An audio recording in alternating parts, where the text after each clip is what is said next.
Namaste.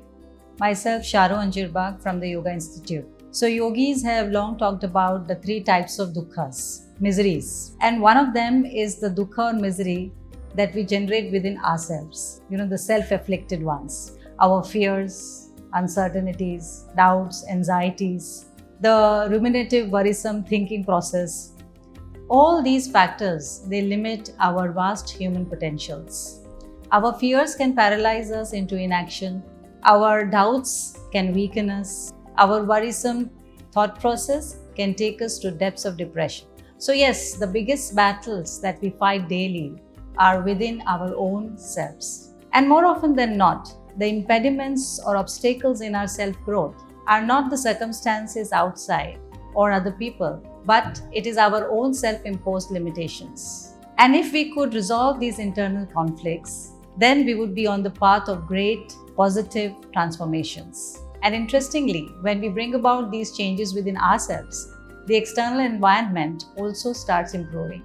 So let us talk about 4 things that we can do to start this wonderful journey of winning over ourselves. Number 1 is self-reflection. Take out some moments of solitude to reflect upon your own strengths and weaknesses. You see, the Upanishads tell us that our 5 senses are all focused outwards. So naturally, most of the time, we are all externalized, oriented outward.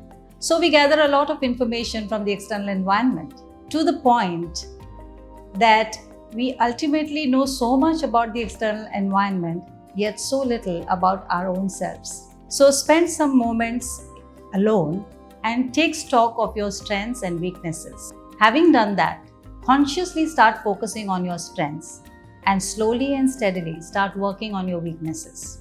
Number 2, set clear and realistic goals. You see, any big transformation is a result of many small transformations done in the right direction.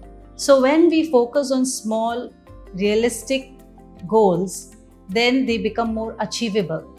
If we set unrealistic goals, larger goals, then probably our own mind can sabotage it.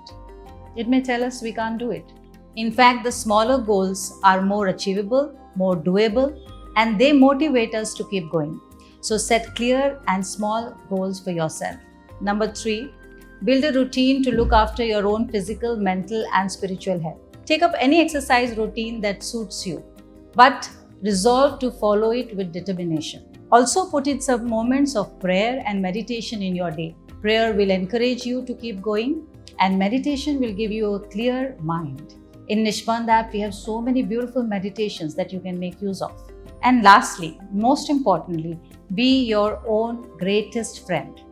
Be a great friend to yourself first. You see, whenever we are on this journey of positive transformations, so remember that any positive big transformation is going to take time and effort. So be absolutely patient and kind with yourself. Remind yourself that failures are just stepping stones to success. Accept that mistakes are not steps backward, but one step forward towards the goal. So to reiterate, though it is true that the biggest battles we fight are within ourselves, but then the scriptures have also told us, Manojaya eva Mahajaya. That means the greatest victories are also the ones which we achieve over our own selves. Namaste.